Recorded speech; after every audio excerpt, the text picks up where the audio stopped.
মিত্ৰদল বিজেপিৰ বিৰুদ্ধে ক্ষোভ অগপৰ কেইবাগৰাকীও জ্যেষ্ঠ নেতাৰ দেওবাৰে বেহপুৰীয়াৰ এখন দলীয় সভাত বিজেপিৰ বিৰুদ্ধে ক্ষোভ ব্যক্ত কৰিছিল প্ৰাক্তন বিধায়ক প্ৰবীণ হাজৰিকাই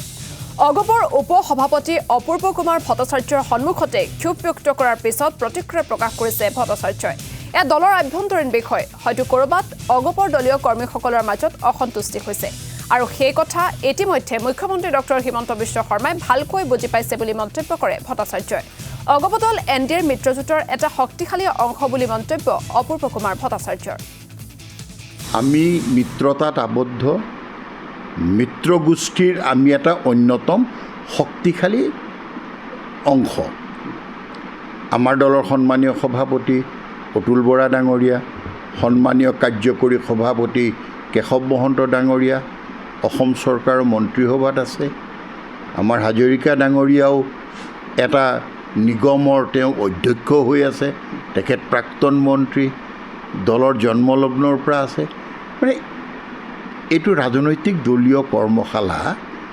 কৰ্মীসকলৰ মনৰ কথাটো কেনেকুৱা ক'ৰবাত অলপ হিনদেৰি হৈছে আৰু সেই কথাটো এইটো আমাৰ আভ্যন্তৰীণ বিষয় আমাৰ দৃঢ় বিশ্বাস আছে অসমৰ মাননীয় মুখ্যমন্ত্ৰী ডক্টৰ হিমন্ত বিশ্ব শৰ্মাৰ নেতৃত্বৰ ওপৰত তেখেত দূৰদৰ্শী তেখেতে মিত্ৰতাৰ ধৰ্ম জানে